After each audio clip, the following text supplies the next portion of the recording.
Hello, everyone, and welcome to the newest episode of the Read Right to Left podcast, the first for 2023. We took a break in January, but we are back and excited. I am G, joined by my always wonderful co-host, Ray, from Whimsical Pictures.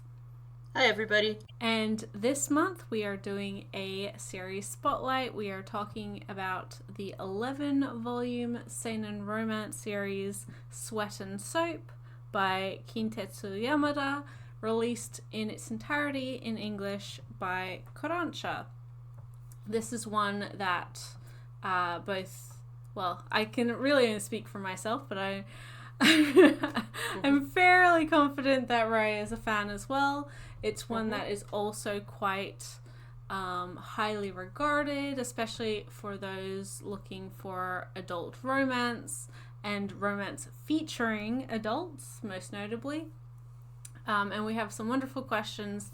Before we jump into it, I just would like to ask, if you are listening to the podcast, whether it's on a podcasting platform or on YouTube, we would really appreciate it if you left a comment, a review, or a rating. It's a little thing, but if you are enjoying it, we would really appreciate if you could do that. But yeah, Ray, how would you summarize Sweat and Soap? Well, it's full of sweat and soap. We're off to a good start. So basically we have our main character, Asako Yaeshima. Asako is an accountant at a bath product self-care type of company called Lilia Drop. And basically, this is her dream job. She loves Lilia Drop because she adores their soaps. She has a very extensive personal care routine because of a particular insecurity that she has, which is that she sweats a lot. Yes. And she's very self-conscious about that. She's very self-conscious about her odor. And this really, affects her even in her daily life, where she, you know, basically spends, a huge chunk of her lunch break every day just patting herself down. It's a problem. But anyway, so her favorite soaps to use in her personal care routine are from Lilia Drop, so this is her dream job, and she's so happy, with her employee discount in particular. But one day, she's, at a conference or something for Lilia Drop, and she's sort of checking out the upcoming winter selection of Lilia Drop soaps and, kind of geeking out about them. When suddenly, this man shows up and sniffs her. It's all right up in there. Nose up in her business. And he's like, this is I've never smelled anything like this before. I need to smell you again. And she is mortified. This is the worst thing that could ever possibly happen to her. What the hell is going on? But basically, I don't know, one thing leads to another, and he sort of explains himself. He is, in fact, Kotaro Natori, who is a bit of a company celebrity. He's on the product development team. He is the product development team's resident genius, who has come up with all of Asuko's favorite soaps. Wow, what a coincidence. And he says, like, when I said that, you know, I've never smelled anything quite like what you smell like, I actually meant that as like a super compliment. I think you smell amazing. In fact, like, I want to use your smell. I've been having so much trouble coming up with the next line of products, and I think that your smell could give me the inspiration that I need. So what I want to do is I want to come see you during the workday every day for the next 2 weeks and smell you. And Asuko is, of course, still extremely unsure about this incredibly weird proposal. But, like, nobody's ever talked to her about her body odor like this before. This huge, like, insecurity that she has. And, you know, there's something about this guy that, makes her maybe want to see him again. So... Plus, also, like, I think she's very enamored with the idea that she could be helping. Being the inspiration for, like, her all-time favorite products. So, yeah, she's like, oh, man, I could help him come up with his next soaps. So, yeah, that happens. And so he comes during the workday, and they, you know, for the next 2 weeks, and of course they don't do this sniff down in public. They go find, you know, a corner, and he just, like, smells her a lot. So if you've got, like, a smell fetish, body odor fetish, this series is for you. Because this author definitely also does have that fetish, so... But anyway, after all of this, like, 2 weeks of, like, secret rendezvous, at the end of it, they both kind of realize that they don't want to stop seeing each other, and they don't want their relationship to be limited just to work, and, they talk it out and end up just dating normally. And this is all, like, volume 1. So yes, yeah, this is all, like, the first 3 chapters. It is not spoilers. Don't worry, body odor fetishists out there. There's plenty more smelling throughout the rest of the series. But the primary focus of the series from here on out is their relationship and, you know, the various foibles that come with being an adult couple, both being, you know, working adults.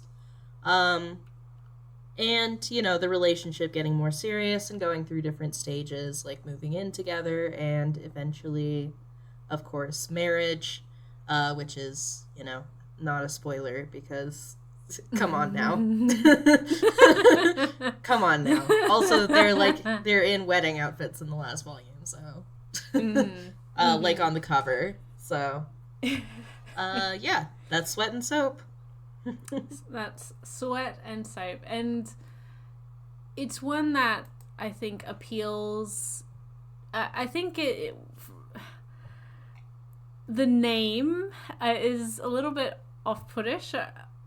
I don't think a lot of people necessarily picked it up initially when it was first coming out, just because the idea of, like, oh, like, there's, you know, sweat and sniffing and all this stuff happening, and it could very easily be one thing, and it doesn't. Thankfully, it is not that thing. There's 2 directions this sort of premise can go, and it goes in the one that is a lot more easy to explain Yeah. to people.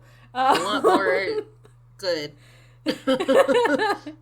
Easier to rationalize and not feel dirty about. Yeah. But so, yes, this is completed in English. You can read the entirety from Kodansha. They're also releasing box sets of this series. But it is one that I think once more people found out about it, reviews were coming out, all very positive. Everyone I know who has read this, or at least a majority of them, have really enjoyed this series, notably because of how well it portrays a adult couple. Both of these characters are in their mid to late 20s. They're quite... Kotaro's 30, but Is it's he like 30? 26 Well, and 30. Yeah, he's 30. regardless, they are not straight out of university, straight out of high school. They're not necessarily that well versed in relationships, but they're not children. And so, again, with that, with their relationship as it develops over the course of the series, you do have various instances or milestones within that relationship that are more suited to a more mature, or your first like proper adult relationship. Again, moving in together, meeting parents, meeting friends, and long-term commitment discussions. But one of the other reasons that the series does seem to have such a positive reception, and this ties very well into our first question from at Sunlit Lake, is how the series handles, or the series' approach to kink and consent.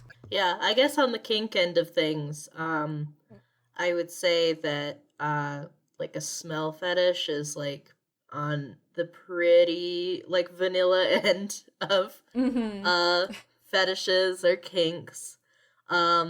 That it's not like they're engaging in like BDSM or something that's Mm-hmm. gonna require much more like involved like contracts, etc. Mm-hmm. Um so I don't know if there's actually that much of a kink element here. Um Other than like that particular fetish like being Mm-hmm. part of their discussions about like sexual intimacy and the like. Um and but like yeah, definitely consent is Yes. and the discussions of consent throughout the series are I think a huge piece of what people enjoy about the series and what makes it so fresh compared to maybe other romance series on the Mm-hmm. market. Mm-hmm. Um, Other romance anything on the market, to be honest. Yes. Yeah. um, yeah, it's just everything gets discussed. These are like grown ass adults who are Mm-hmm. invested in making this relationship work, who are invested in each other, who respect each other, um, who, because of those things, they talk things out and um, they make sure each other is like comfortable with different things, especially um, Asako Mm-hmm. has, so much insecurity around a lot of different things. Basically, she's like coming from a background where as a kid she um basically had no friends. She had like one friend in middle school, but um Mm-hmm. she was very like horrendously bullied um by her classmates and honestly traumatized by it. Mm-hmm. Um Mm-hmm. so she really like especially at the beginning of the series has no confidence in herself. Really thinks that she like only has bad traits, that like her stink is like just, this horrible like burden that she's putting on everyone around her, unless she spends every waking minute taking care of it. So with that, with her being such an insecure character at the beginning of the series, it's important, and Kotaro recognizes this, to meet her where she's at.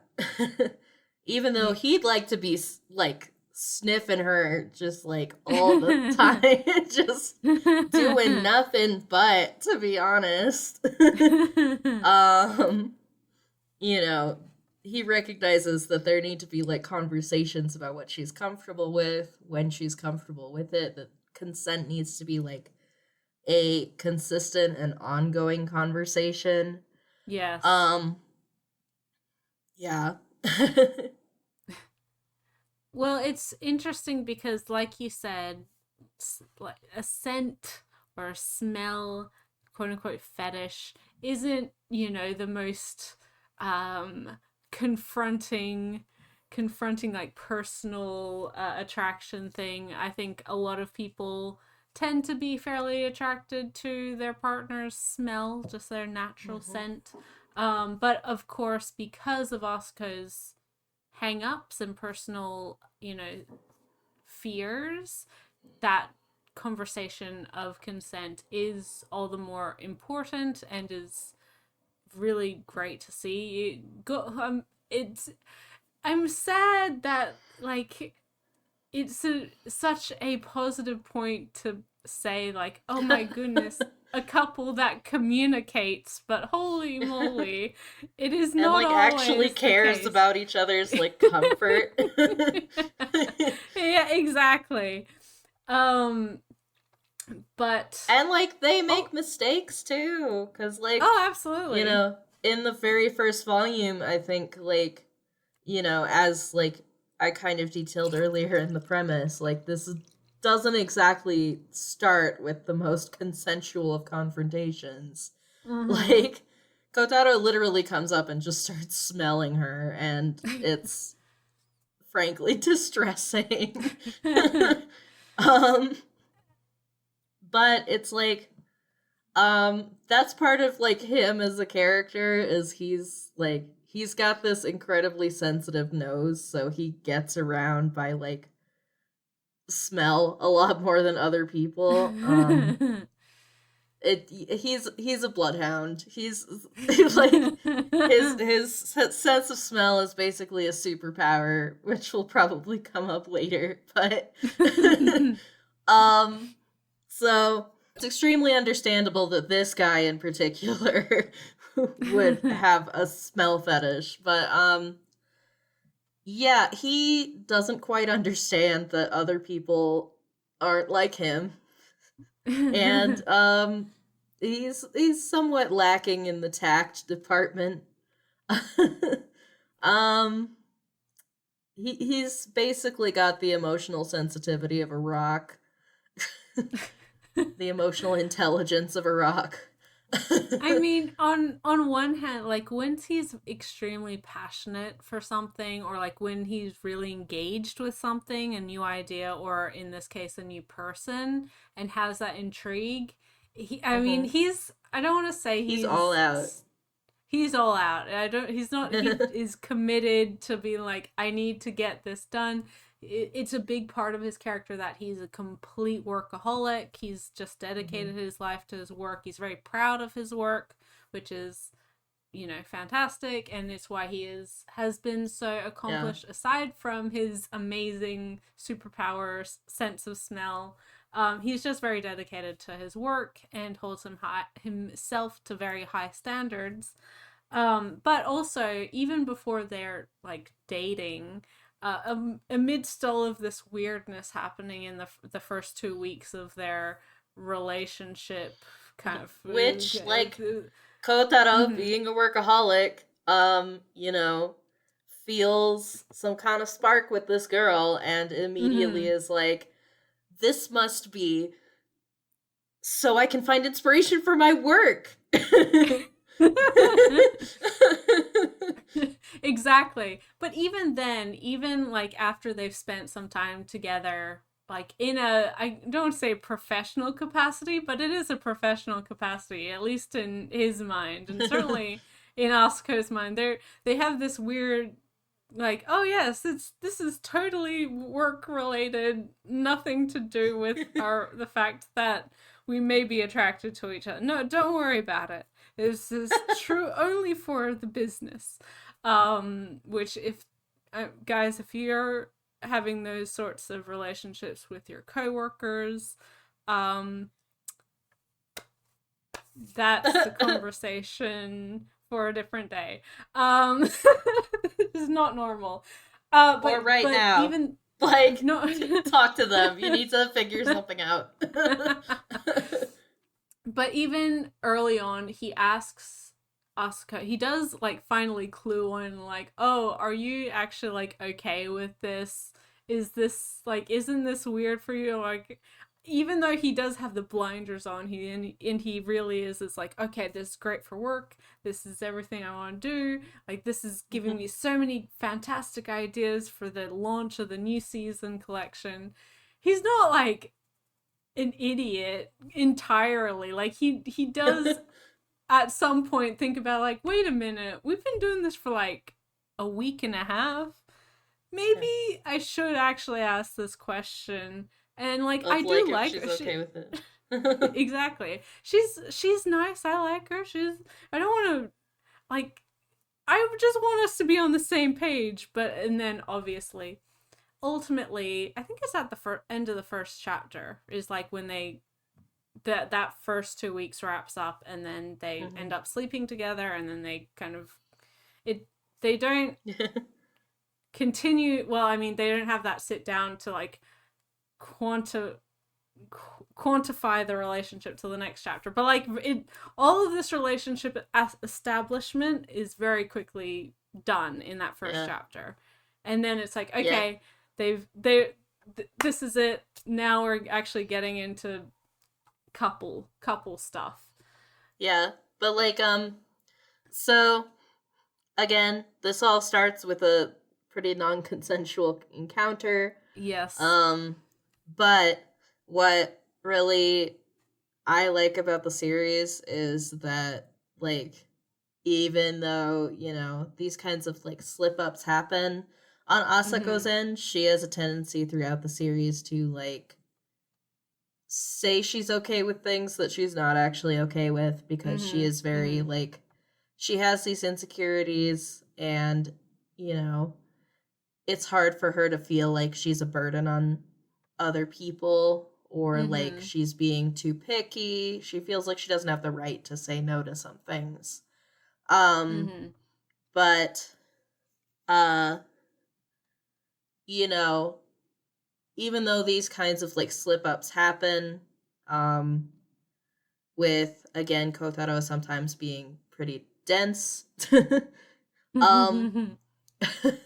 as well, the fact that like they're always seeking to try and ensure each other's comfort in the relationship, and like double check and keep up those lines of communication, and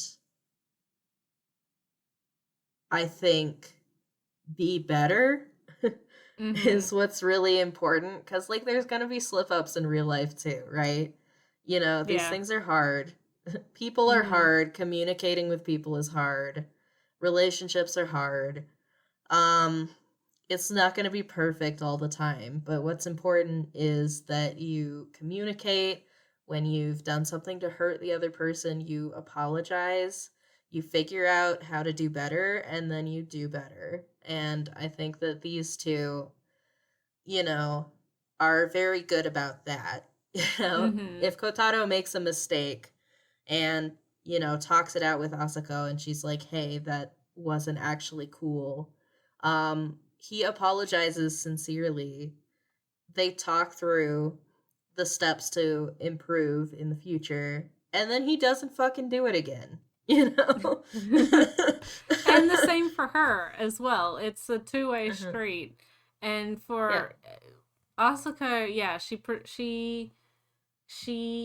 pretends to be fine a lot because again that is that when she is upset or if she is unsure of herself, she doesn't want to be a quote unquote burden on the people she cares about. And then comparatively, when Kotaro is like upset or has an issue, he really bottles things up. Mm-hmm. And a there's multiple instances where these things happen throughout the series, and they have to and over the time you see they get much better at not avoiding tough conversations Mm-hmm. or tricky emotions. They become better at talking to each other, which is initially helped out a lot by Kotaro's amazing smell magic powers. Yeah, you see, he's an empath. uh, yeah, he his sense of smell is so good that he can smell her emotions. He can smell when she's happy or sad. He can smell her fear. But it's just, yeah, literal bloodhound behavior. Which is, incredibly convenient for someone who's very dense in the emotional intelligence No. department. It's helpful. Like, he can't tell why something's up on his own, but he can tell that something's up.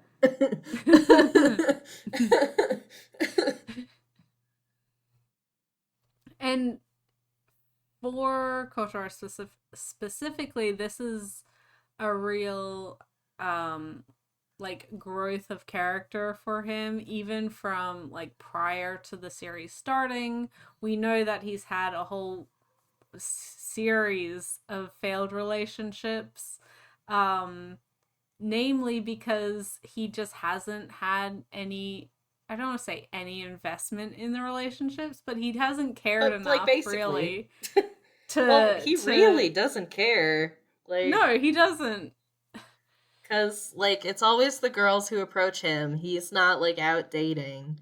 Um, but, he's popular within the company and, like, he's cute. So, He's a good um, looking, like well accomplished, hardworking dude. Of course people are gonna be yeah. attracted to that.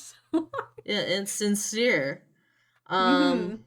so, you know, he's got the playboy looks, but not the playboy energy. There's girls all over him. But, and when girls ask him out, sometimes he'll just be like, yeah, okay. Um, and, but, like, he's not, they're approaching him and he's not very interested in dating. He's interested in his work. Mm-hmm. So, like, he ends up not prioritizing them or the relationship at all. And, they dump him for always being at work and not caring about them. So, Exactly. His time investment or his priorities, of course, has always been his work. And so the fact that not only I again the fact that he approached Asuka initially with just from a work perspective, I think gave him enough of that bridge to like then go, oh wait, actually, maybe this is mhm, more than just work, uh, yeah. which he never had before, Hmm. or at least never thought about enough before. Yeah. And then, kind of on the all completely opposite side of the spectrum, as we said, Asuka has always been a little bit of a wallflower. She's never been popular, never had that many close friends, certainly never had a boyfriend, or at least not one who's, you know, any long term relationship. So she's also kind of, both of them are kind of in this very first proper adult relationship wherein they don't really know what the hell they're doing, but they do know that they care about this person and they care about this relationship and they want it to work long term because if nothing else, they found the weirdo for them. So I want to try and make things sort themselves out. Because these two certainly are a perfect match in a lot of senses. Yeah. So the next question that we got was from at mango man 1, who asked, what would you'd have liked to see if the series had continued past volume 11. As mentioned, the series is finished. In volume 11, it's not a spoiler. They get married. Like, of course they do. Yeah. And they get married, they have a kid, happily ever after. Happily ever after. Everyone's happy, families are happy. There's the perfect couple. Fantastic. There you go. Yay. Yay. For myself, having read it, and if I want a continuation, this isn't a series where there was like a lot of side couples or things or a lot of loose ends that needed to be tied up. I think it's a fairly complete product in of itself by the end of it, or a complete story. But and this is very unrealistic, not only for like manga especially, but just any kind of romance media, any kind of, I guess, even escapist fantasy, which a lot of romance is.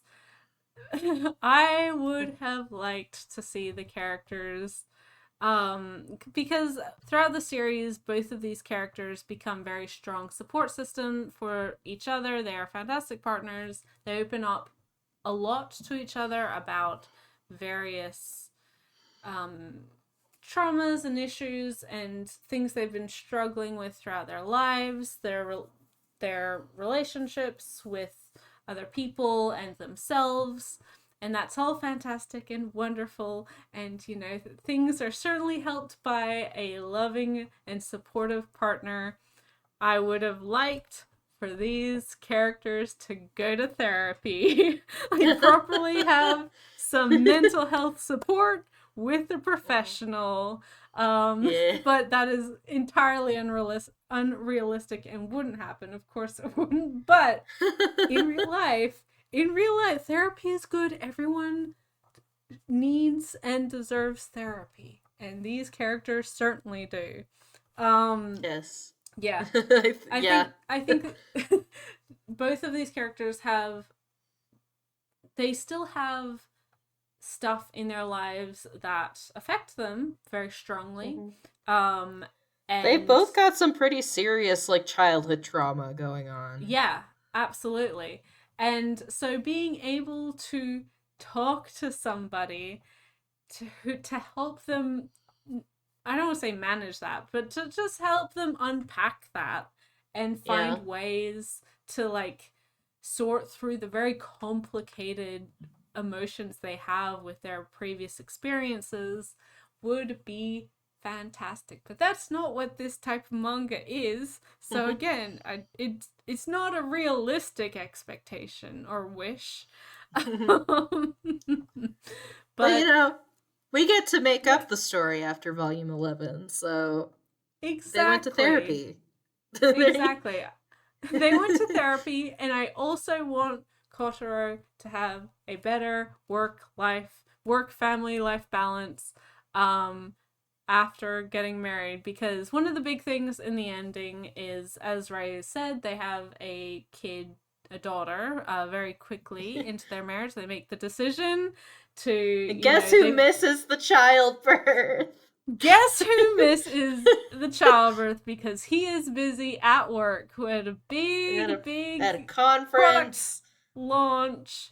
It is his project baby, and I'm like, yes, but your actual baby is about to hit planet Earth. What are you doing? Your firstborn child. Which, to be fair, he did not intend not to be there. The child was born early. But he was not on the first train back home, so... And the caveat to that is they had the discussion when Asuka went into labor, and she told him, "Stay there, finish your work. I know how important it." She is very forgiving and understanding to her husband, because I don't know how many pregnant individuals would be that enthralled that their I would partner was certainly not be there like, with get the them. fuck over here. I mean, me Fuck too, your right? product. Me too. But this, it's You know what? their relationship. They had the Yeah. conversation. They made that decision. It's not for us to judge, even though I will judge very hard, because that was still a dumb decision. Sir. He does at least take paternity leave, so there is that. Yes. Which like, in Japan, that's leave. huge, so I like the representation of both parents taking leave, even if he doesn't end up taking paternity leave for all that long. I still like just the representation of it as an option, the viable option for like a very career-focused young man. I think that's good. It's positive. Yes. Yeah. I mean, again, this is not my relationship. I wouldn't have inherently had children so quickly into the relationship, but again, that's me. Not that they had that conversation and made that decision, and that's not a wrong decision. It's just not the one I would have made, and yeah, there's little bits and pieces that you can say, well, that's whatever. Is it realistic that a young first-time mother would tell her husband, "Hey, just stay with your product launch whilst I am about to push a baby out of myself"? Probably not. We will note that from what my understanding is, Kintetsu Yamada is a woman, is the mangaka is a woman. So maybe that is her her preference. I don't know. Who's to know? Who's to say?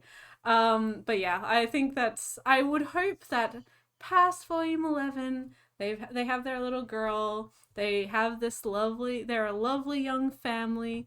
I hope that Kotaro, and I actually think, like, there's probably a very good possibility that this did give him a little bit of a shake up, a little bit of fear of God into him, recognizing that, like, oh, there is family stuff that I need to be more, not on the ball about, but like maybe I need to prioritize that a bit more.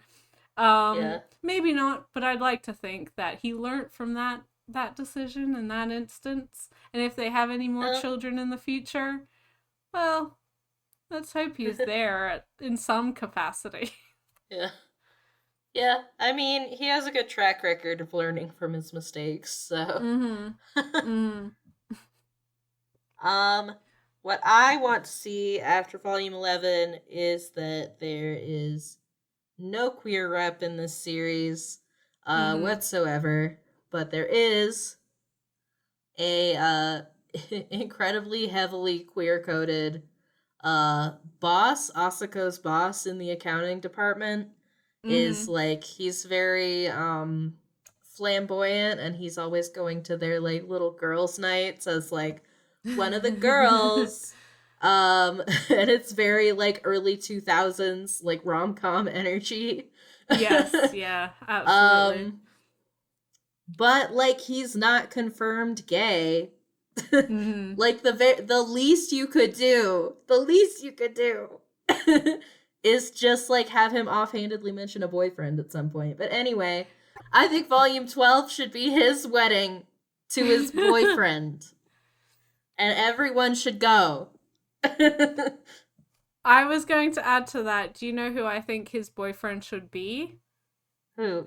the extremely intense, passionate wedding planner. I feel like they'd make Oh a my good gosh. couple.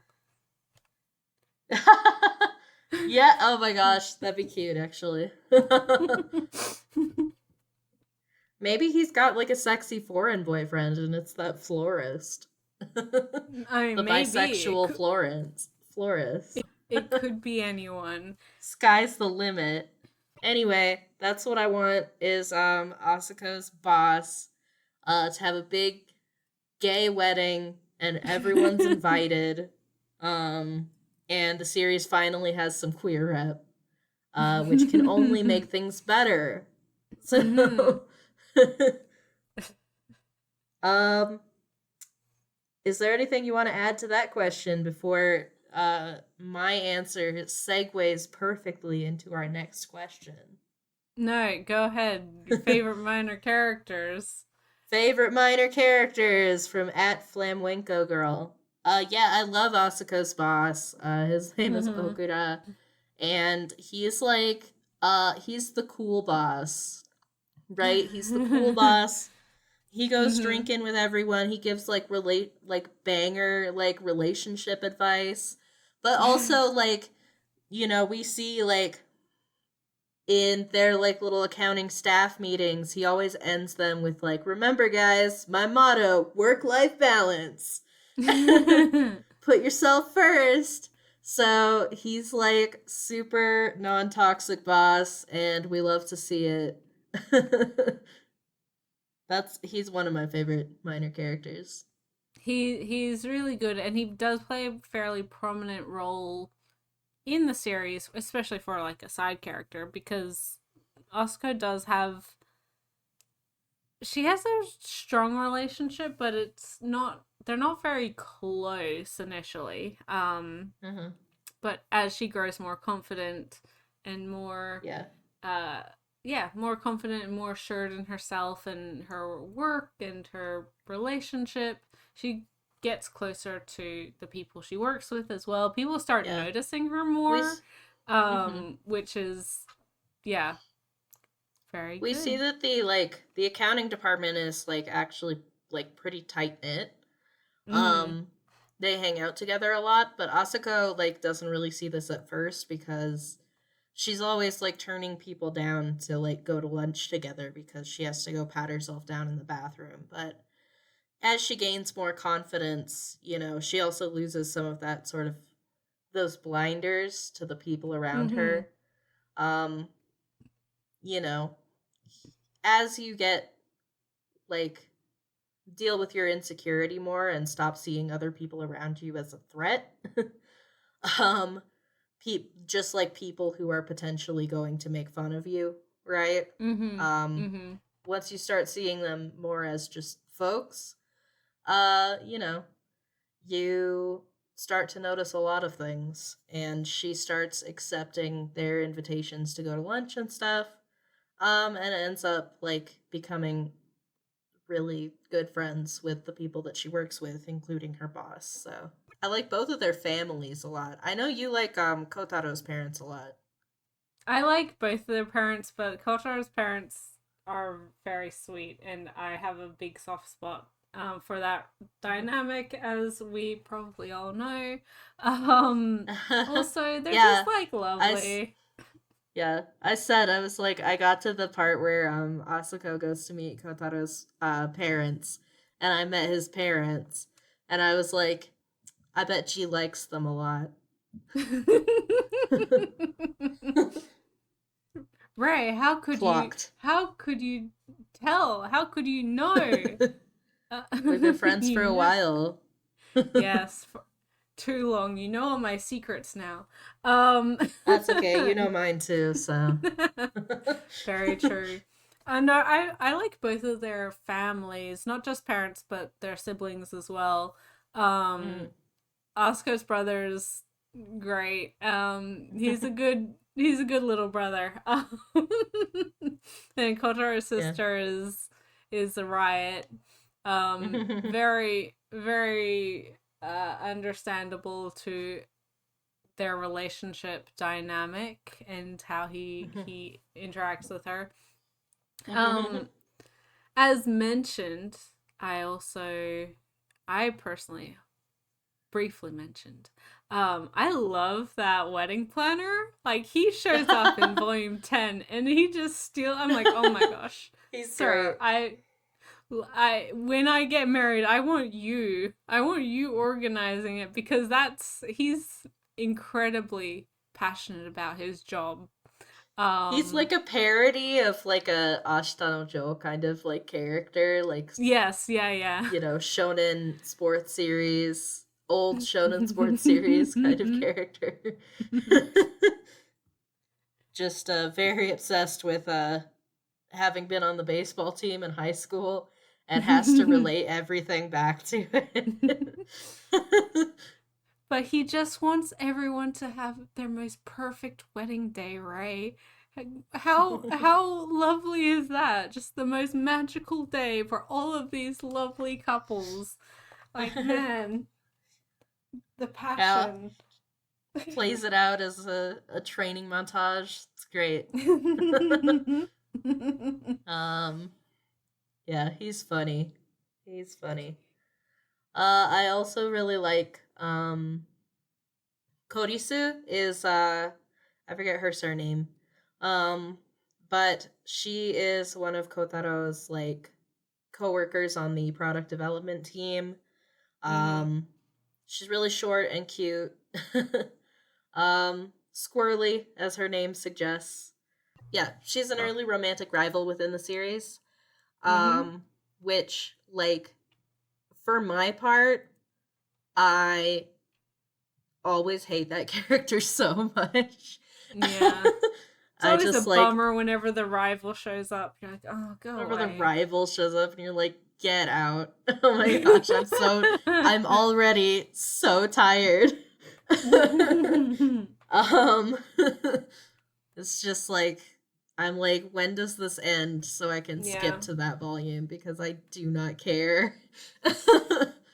um So I'm going into like her introduction, like, come on.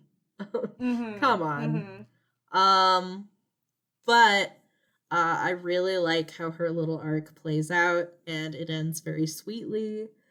And also like it just ends with characters surprising each other by being like adults. Mhm. um so uh Kotaro is like he's quite close to her because she is sort of an apprentice to him. He's her mentor. He was her mentor when she was like a junior developer. Um so they've been together at work for a long time. And she has like seen him through his long string of failed relationships that he was just not invested in at all. Um there by his side to tell him how awful he is. Yeah, absolutely. um, and Kotaro, for his part, is like, for a coworker, he's pretty touchy feely with her. And like when we meet his family, it becomes extremely obvious that it's because she is basically identical to his little sister. Uh-huh. Um, Yeah. so when he says that he sees her as a little sister, yeah, no, yeah, He's not absolutely. lying. He's not making an excuse. He just straight Yeah, up is like, this he is straight just up my does not sister. even see her, yeah, as an option. Because again, he is dense.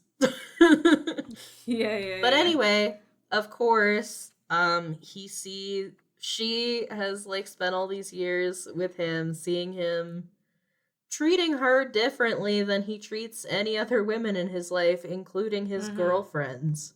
Mhm. So, of course, like, she thinks it's a possibility. She's got a crush on him, which like anyone would, I think. um and like yeah, I think she has a genuine chance. Asako and Kotaro at this point in the series are keeping their relationship under wraps at work, so Yeah. nobody knows. Mhm. Um So, like, it's not like she even, like, knows that he's taken. Like, Mm-hmm. for her part, he is totally available. Um, and she likes him. Mm-hmm. So, we have this little, I guess, arc where they're sort of tiptoeing around all this, but eventually, like, she confesses to him. Um, and Asako throughout all of this is like, she can see how, like, obviously close Kotaro is with her and is jealous because, again, she has a lot of, like, insecurity. Um, Mm-hmm. but, like, I mean, I'd be jealous too, to be honest, Yeah, and absolutely. I'm not that jealous of a person. Um, so Kotaro, when I don't, basically they just talk it out, right? Like Asako and Kotaro like talk it out. Mm-hmm. Asako's like, "Hey, I trust you implicitly, and I know that like you would never cheat on me. You know, you would never look at another girl that way. Um, I know that, but still, like, it makes me nervous and uncomfortable and jealous, like, Mm-hmm. to see you like this with another girl that you work with every day." Mm-hmm. And he's like, "Oh shit, of course you'd be jealous. Like, why didn't I even think about that?" And it's like, because you're an idiot. But affectionate. But and like, you know, as a result of that, he sort of backs off from you know, patting, you know, Kodisu on the head or like, you know, those little like physical gestures and stuff. Cuz he's like, obviously she'd be, you know, Asuka would be jealous. Um Mm-hmm. and Kodisu responds to this by confessing her feelings to him. Um and so he's like, "Hey, actually, sorry, I'm taken." Um and once again, like immediately like when he goes home that day, he's like, "Hey, I got to tell you, Asako, like, you know, she did confess to me, you know." And they talk that through too. And Mm-hmm. then you know, Kodisu, like, he turns her down very firmly and says that he's in a relationship that he's invested in. She has her little cry about it. Um, and then we see, like, her and Asako have a bit of a confrontation because they just happen to run into each other at the same food truck. And they're like, "Oh god, awkward."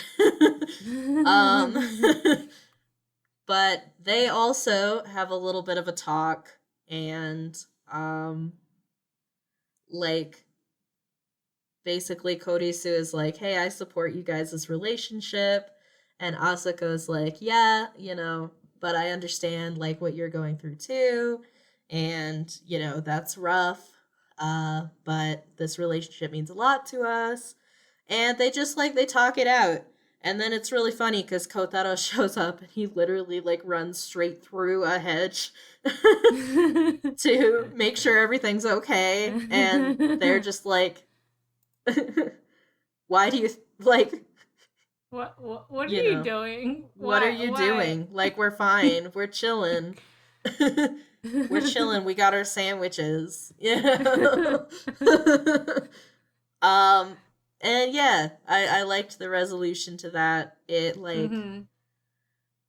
you know, it values the emotional responses of both Asako and Kodisu.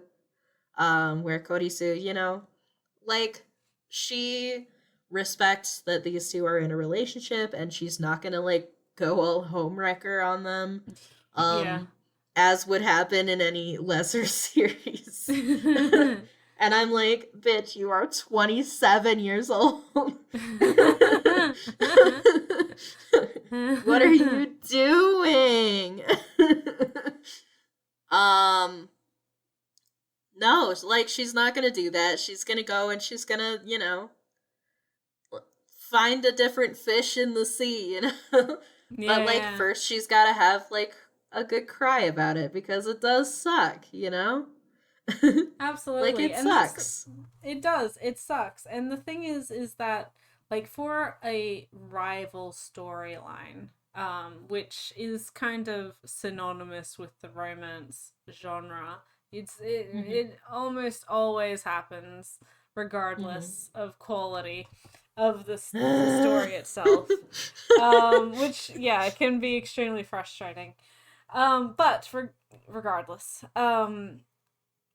I feel like this rivalry or this jealousy really is grounded in reality of more than just like, oh yes, you know, the the bitchy kind of like, oh, I'm going to ruin that person's relationship. The only emotions whose matters are if mine. I I am the if I main can't have character. him, no one No one can.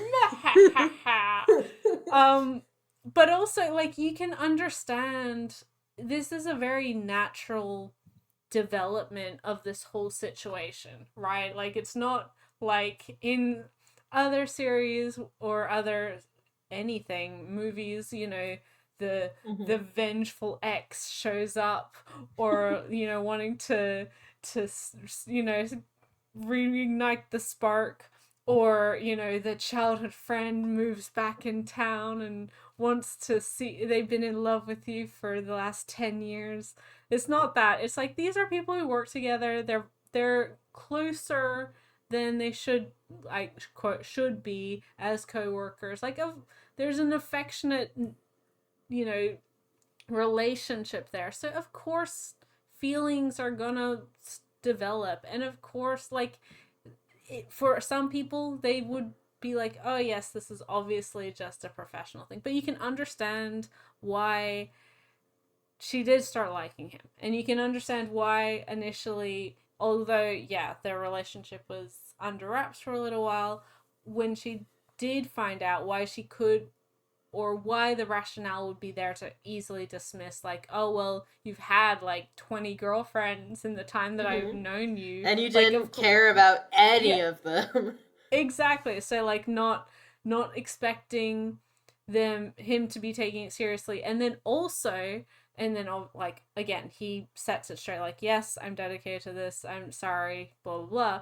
But then when she meets Asuka as well, of her also just being like very committed, not being like a lot of these girls who are just wanting to hook up with this like very well established hardworking hot guy. Popular.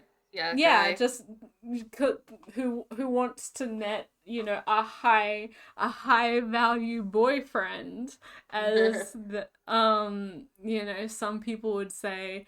It's like you can see how all of these people, or all of these characters I should say, feel very much like the rational reality of how human relationships work, right? Like all of this could happen in real life.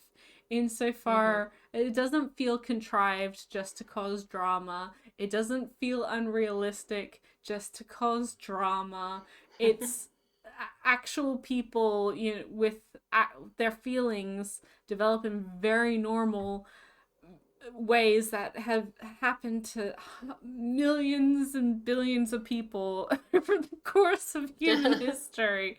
These are not Yeah. unique emotions.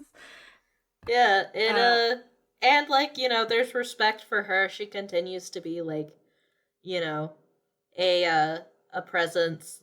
She's on the product mm-hmm, development team, so she's a pretty prominent like minor character like throughout the rest of the series, and like is a good friend to Kotaro, is a good mm-hmm. acquaintance to Asuko. I don't know. There's just like there's respect for her. I feel like the romantic rival subplot in a lot of like romance series, particularly josei romance series, is often very misogynistic Oh yeah. towards her. And Uh-huh. this isn't. Um, It's not josei, it's seinen, but same like age demographic.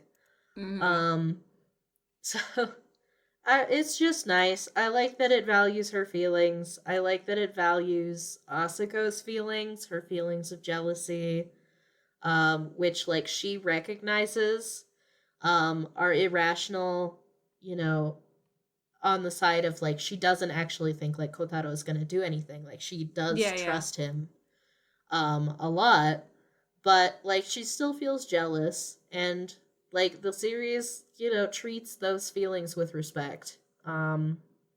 And I like that. So Well, it also just shows how more emotionally mature all of the characters are in this series, or majority of the characters are in this series. It yeah. feels like these these characters feel like real people, right? In a Hmm. way that isn't always the case in, I mean, any kind of manga, novels, whatever, but especially manga.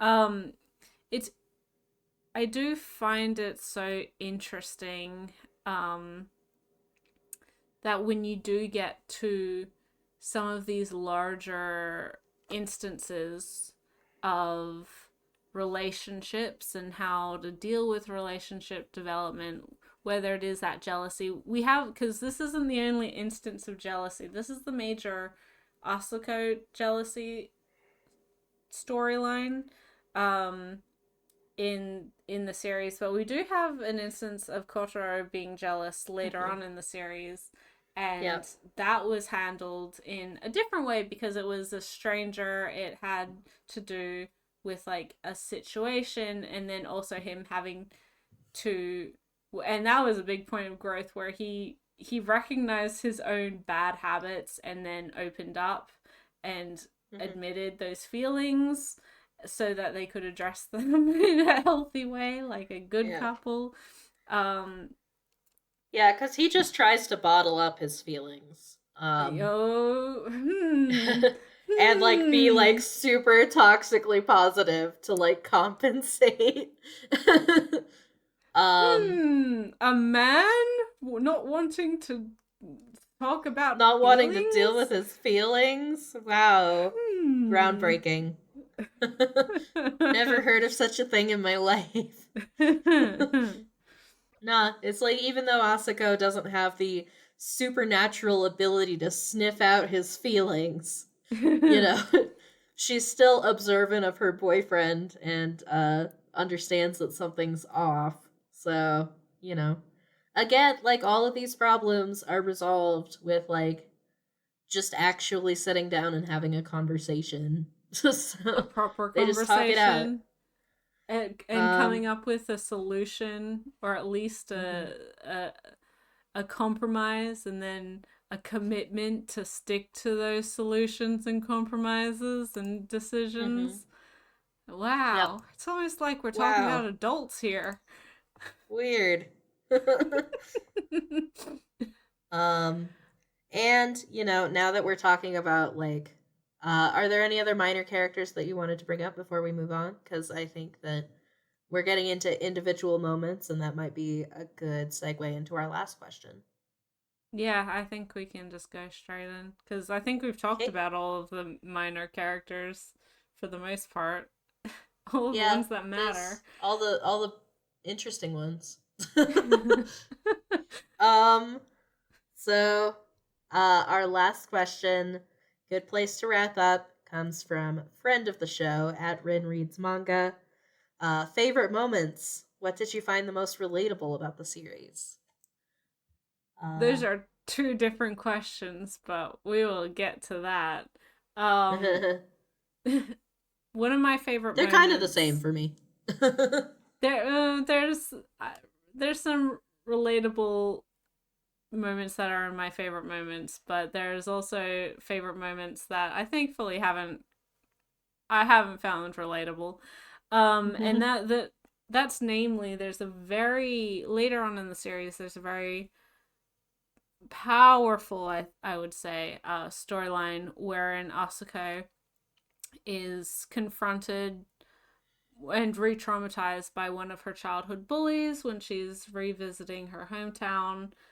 She's inviting her one friend from middle school to come to the wedding, and while she's there, one of these childhood bullies runs into her and pretty much just treats her exactly the same way that she's always treated her, which is absolutely Yeah. terrible. Literally greets Call her with this like horrible name that she used to be called in elementary school, which like is like um they go with astinko like in the English or kusako mm-hmm. in Japanese, which is the same kind of thing. But it's like literally like a full ass like grown adult just like Mm-hmm. showing up with her toddler and like calling this other grown ass adult a name like that. Like Exactly. fully Yeah. serious. It's like, Fully wow, this is the serious. most unserious person I've ever met in my life. And also she has she has the condescending mean girl thing where it's like, "Oh my Oh, we used to have gosh. so much fun. It's great to see you. How have you Great to see. been? Wow. You're getting married? Wow. That's a surprise. Well, Wow." no, cause Asako like keeps her, cause she's like she suddenly feels super insecure and like doesn't want Mm. to like quote unquote drag Kotaro down with her. So like she Mm-hmm. says that she's single, and this bitch is just He's like, like, well, I'm sure you'll find someone. uh-huh. Good Yeah, luck. exactly. It's horrible. It's just the Well, yeah, worst. exactly. And but like, regardless of however she would have answered that question, whether it was, well, again, she said she's single. It's like, oh, don't worry, you'll find someone. And again, that just condescending manner. Or if she had said like, been a bit more, stubborn and said like, no, I'm getting married and I'm very happy and blah blah, blah, have a boyfriend. They're just like, oh my gosh, I'm so happy for you. In that same tone, and you're like, shut the fuck up. uh, I hate you. Go away. Oh my god.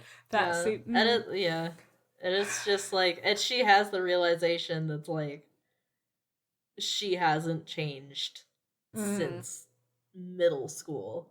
Mm-hmm. Like, and that's part of like her despair too. Of course this whole thing like re-traumatizes her.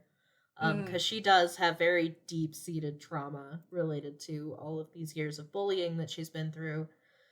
Um, and it's just like it just deepens the despair to be like, this woman is a mother now. She's Mm-hmm. married. Her daughter is play dates with my friend's daughter.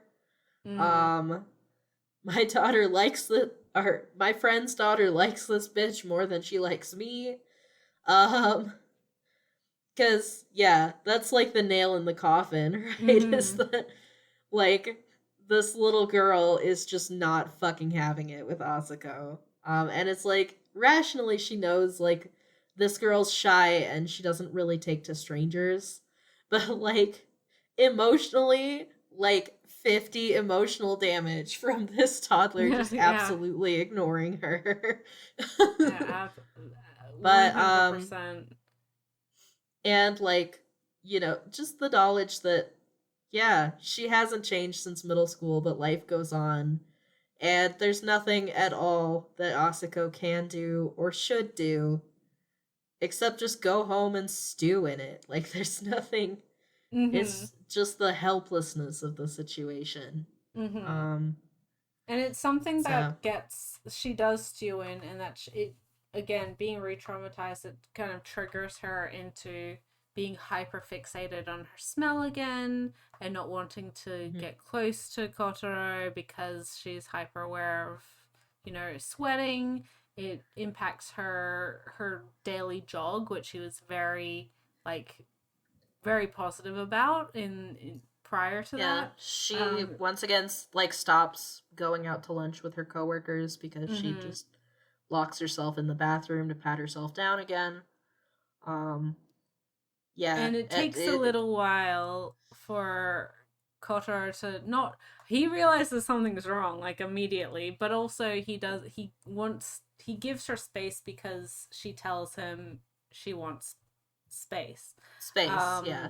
And so he does that, not really realizing that although she says that that's not what she needs in that moment, she needs him to be there.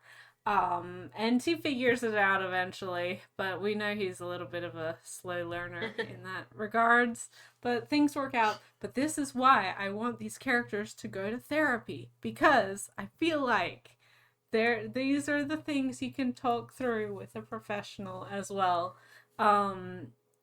Because they deserve it. They deserve therapy. Everyone deserves therapy. It's good. It's good for you. Yeah. Yeah, I find that whole like relationship with like bullying and everything, I found that relatable and on top of just being really good and like powerful. Um it comes at the perfect point in the series too cuz it's like it's kind of an 11th hour thing, but it's like it's something that's been building the whole time under the surface, like we know that she's been bullied, but and we know that it's like shaken her tremendously. But you know, she hasn't really had the chance to directly confront that trauma throughout the series, so I think as a sort of last hurdle before their like happy marriage, kids, baby carriage ending, it is the perfect thing to sort of bring in, because it's something that obviously she's gonna have to sort of confront, uh, you know, in the face of spending the rest of her life together with this guy. So, Well, exactly, and I think it's the first time that Kotaro has the opportunity to really see that, because I'm going from memory. I'm pretty sure she has mentioned it before, but I don't know if but he has yeah, he has no idea like how serious much it this affects was. her.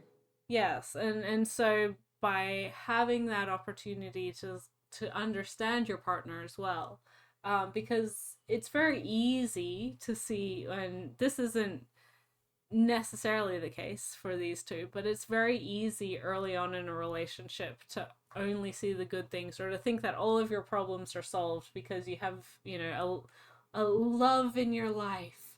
Um, that's not inherently how things work.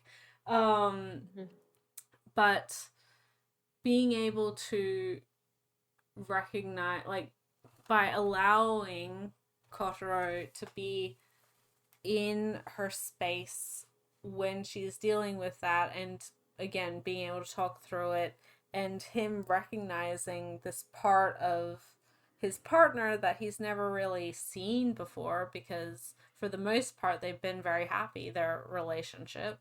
um I think it allows that vulnerability with each other, just that final step that again we've always been aware of, but has always been something that's been very proactively avoided from page 1, chapter 1.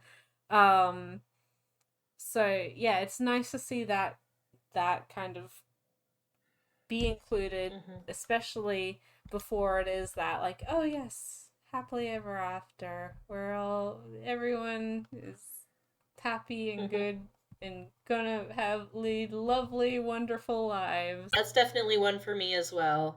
But Mm-hmm. I really like when they're like apartment hunting for a more like lighthearted one. Yes, And yeah. they've got this like realtor working with them who is just a total hawk. He's he's like, I'm gonna screw these people over today, kind of. Like, um, this like stupid, naive young couple like the guy's gonna do all the talking, and the girl's just gonna be like, making googly eyes at him the whole time. Mm. And neither of them is gonna know what they're talking about, so, we're gonna get this done in one um, fell One swoop, and viewing. Yeah. I'm gonna be employee of the month for the 15th time running or whatever. Um, but he gets a lot more than he bargained for because it turns out these two are very invested in their relationship and in moving in together. They are, and they are prepared. They're prepared, uh, to be apartment hunting. And, um, what I really appreciate. We see them like working together really well as a team here. Mm-hmm. But in particular, I like that we get sort of a showcase of Asiko's talents because I feel like Kotaro's talents are pretty like they're on the surface. He makes all the soaps that our main character loves so much. Mm-hmm. He's the star of the company. He's, super good at his job or whatever. But like product development's nice and shiny and like interesting, but like Asiko's just an accountant. It's not that interesting, right? Um but like she's good at her job too. So this is where we really get sort of our first showcase of like what she can do as an accountant, someone who is good with money, good with numbers, good with contracts. Um and yeah, it's like we have this realtor who's super expecting her to just sort of fade into the background and not really do Uh-huh. anything. But she's the one who's like going over the contract with a fine tooth comb and being like, so hey, I'd like you to explain this cleaning fee on top of the key money. um, yep. So I enjoyed that. It was nice.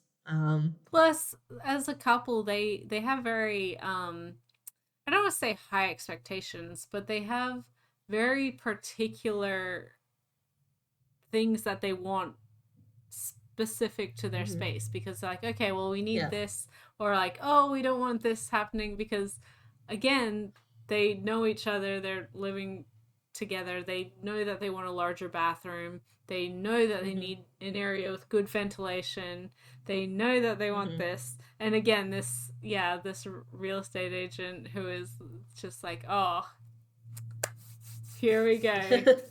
chumps. And then he ends up having to show them like a property that technically hasn't even been quite put on the market yet.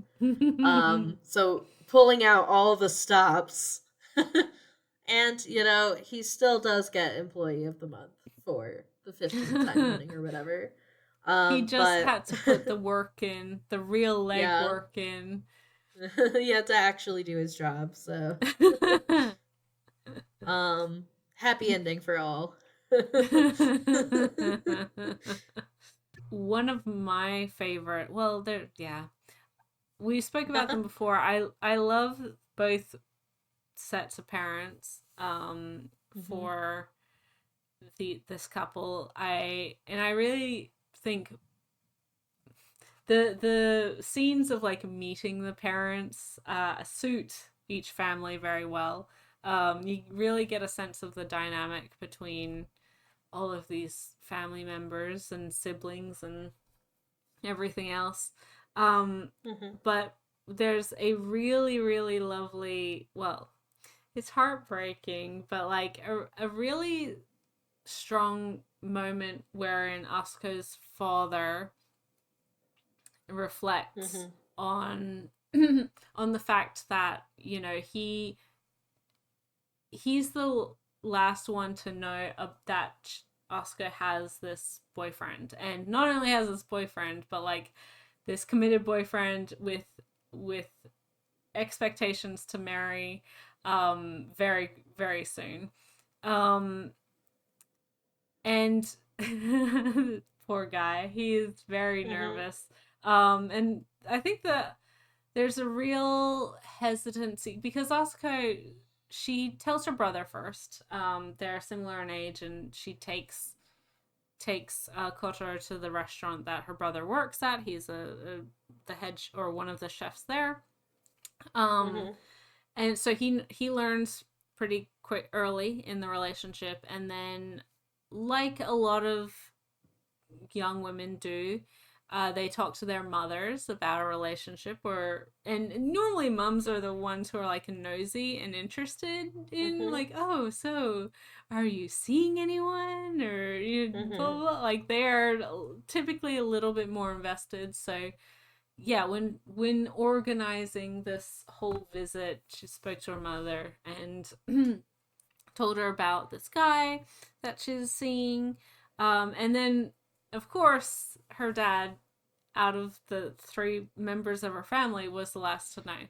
And so Mm-hmm. he really has this regret, Epiphany? I guess. Regret? Yeah.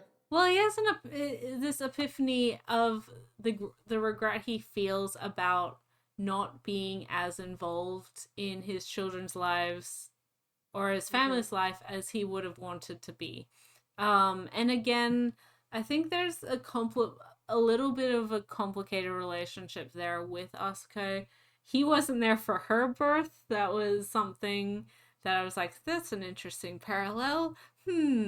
Um, but because of work, he couldn't get there in time to be there for her birth. He's the one who Asuko has inherited this like sweatiness from. So I'm sure, Mm-hmm. although she loves her dad, I'm sure there has been resentment of like just that fact. And also, Mm-hmm. it obviously depends on the family, but a lot of times, just due to fathers or husbands being out of the house and working, um, more, more. They're typically the Mm-hmm. breadwinners. Not having that close relationship with the family in the same way that mothers tend to do. It's and also, and therefore, like, he's the last one to know about all of the kids' milestones and all of these other things, and having feeling like he's missed out on things that should be important and are important, but he hasn't had the opportunity to be there when he wants to be there so adamantly. And so Mm-hmm. it's a really, like, it's very sad, but it's also like this healing moment of like, well, I don't want to miss out on more of my daughter's life. It's just really, it's really good. It's really good. And I think it's also something that gets forgotten a lot when we look at relationships between parents and adult children, of like Mm-hmm. that complicated relationship um there, because Mm-hmm. once you're a certain age, you're living your own life and you see your family less, and once you get married, that can sometimes be even less than it was. Um, Mm-hmm. Because you got to balance it with their parents. yeah.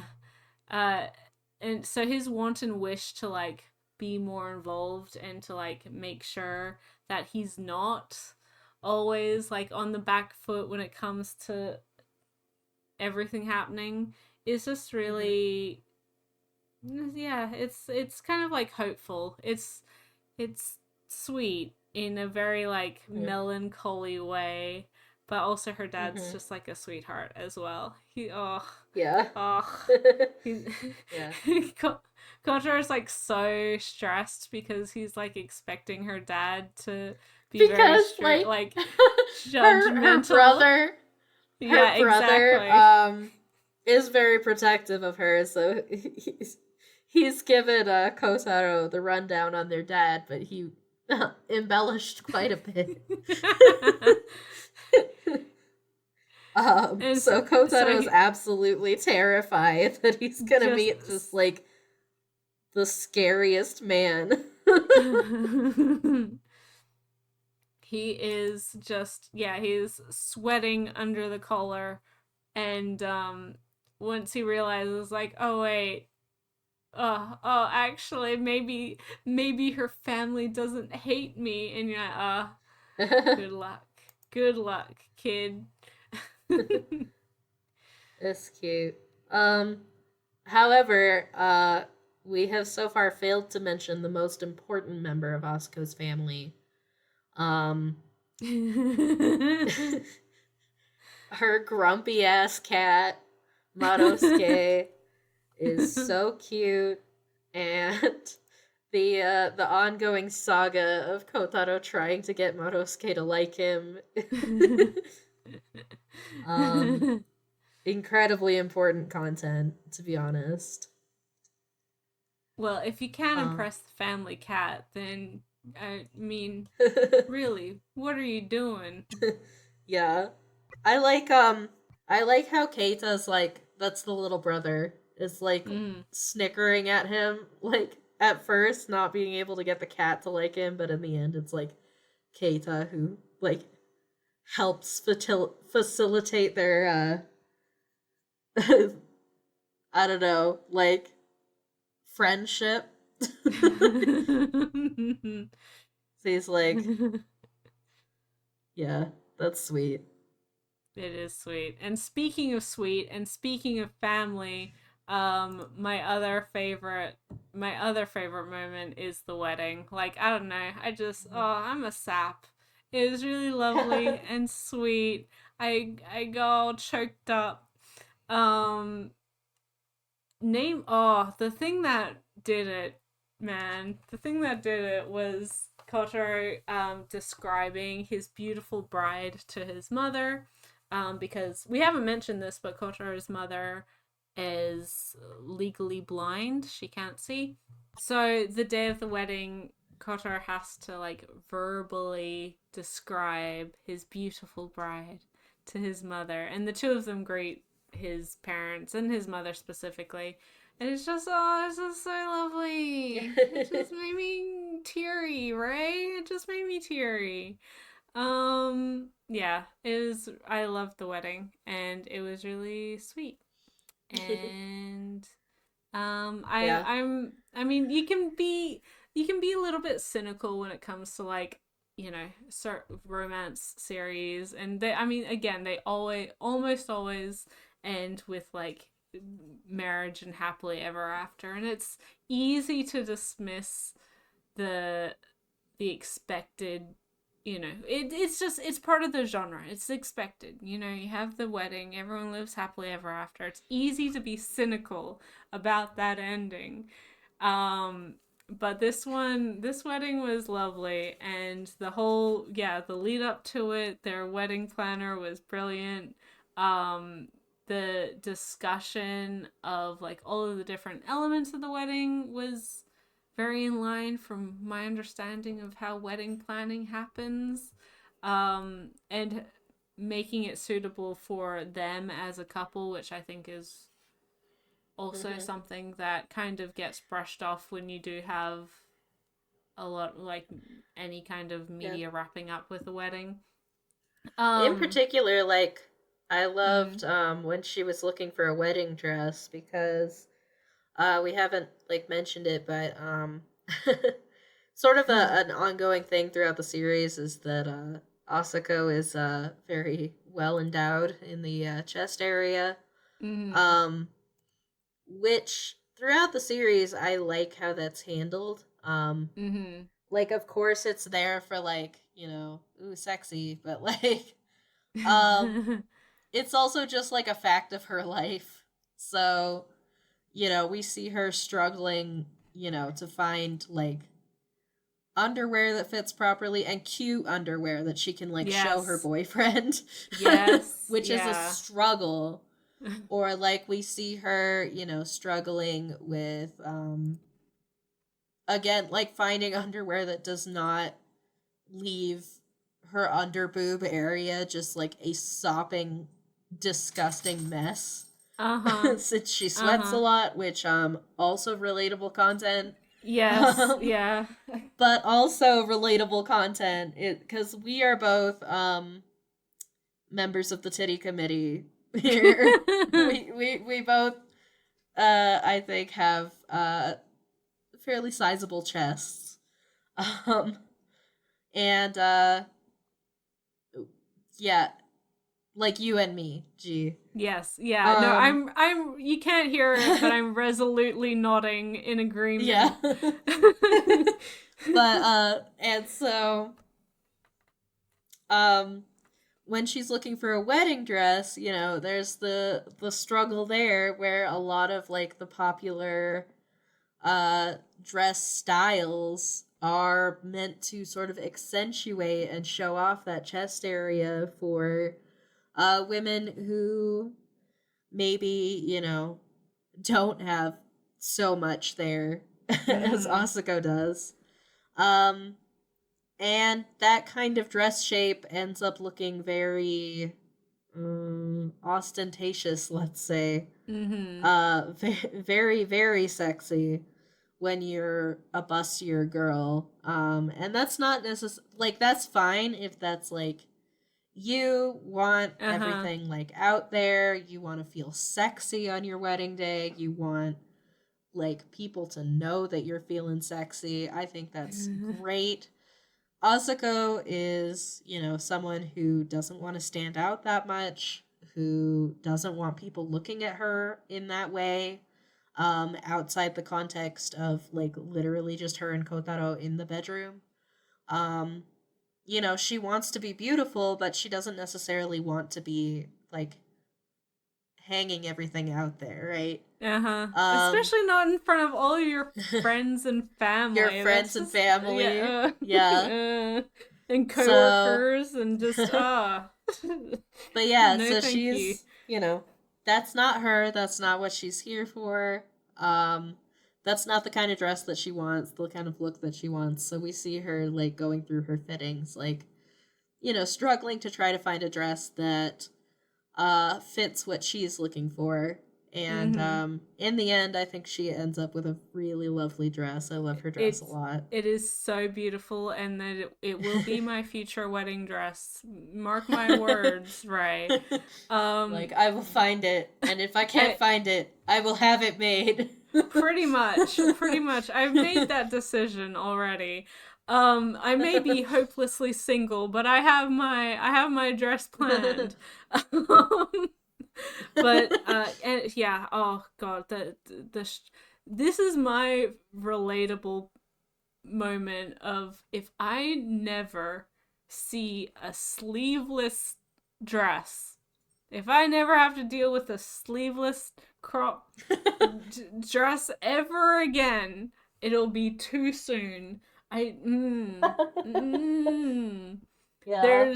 there are some people where showing off the décolletage is fabulous and wonderful. It is not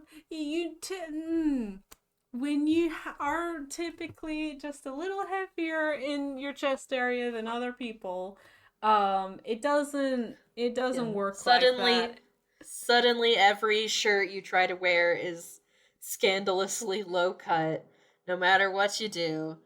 Oh, Suddenly, anything sleeveless is just a nightmare. well, the thing is, if you want to wear something sleeveless, right, as a bustier girl, you need to thus have some of the most elaborate engineering going on in order to keep Mhm. things in places that you want.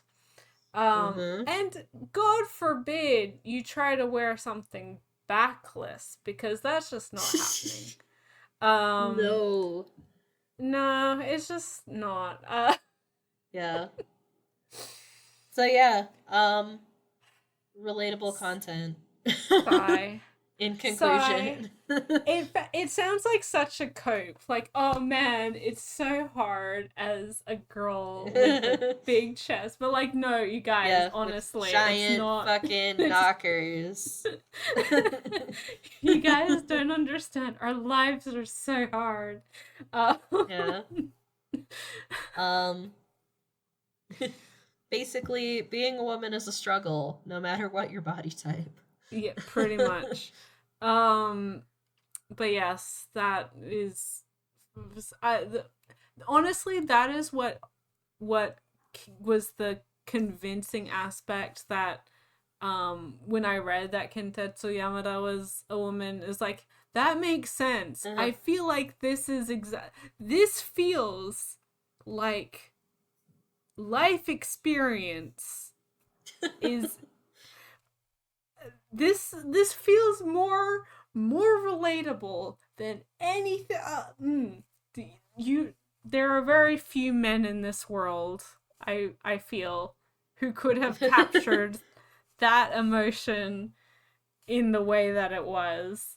Um, so yes, I don't want to say like overwhelmingly absolutely Kintetsu Yamada as a woman. Manga update says that they are. I typically take that as a stronger fact than otherwise. But if that that instance Yeah. is like yes, this is a woman writing this. That said, I think my dog wants us to wrap up. Which is good timing because it's just hit midnight here, so it's time for me to go to bed. Y'all, viewers, wonderful viewers, this month's podcast has been a struggle. This year's podcasting has been a struggle. It's just I don't know what kind But of curse we released late 2022, but it's nah.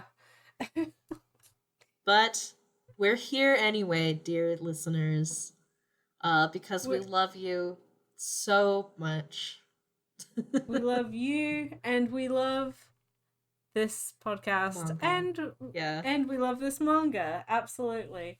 Thank you everyone who sent in your questions. Hopefully our discussion was interesting and fun. We didn't get into I mean we got into spoilers, but like honestly, this is not it's about the journey, not the destination.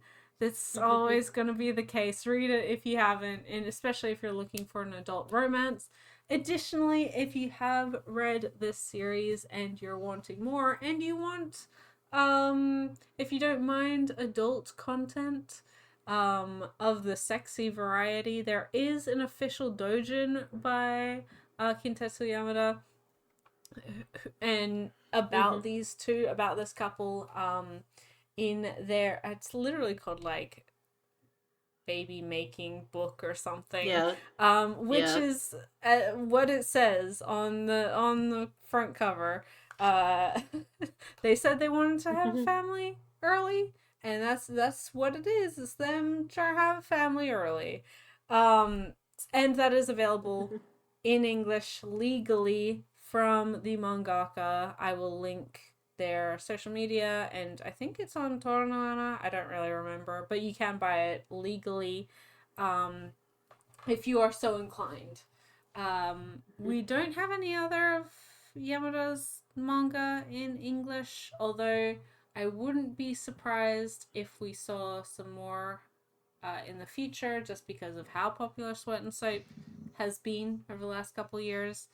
But yes, thank you everyone for listening. As said, this has been a crazy month. Thank you everyone who sent in your questions. As always, you can follow me, G at GEE_reads on Twitter or on my YouTube channel, Simply G. That's where we ask for questions for these podcasts. Also, go follow Ray on her social media, Twitter at Whimsical Pics, that's Pix, or her YouTube channel, Whimsical Pictures. Again, if you listened and enjoyed this podcast, if you're new or an existing listener, we would really appreciate comment, review, rating all of that good stuff on whatever podcasting platform you are listening to. It's a small thing, but it really helps us out.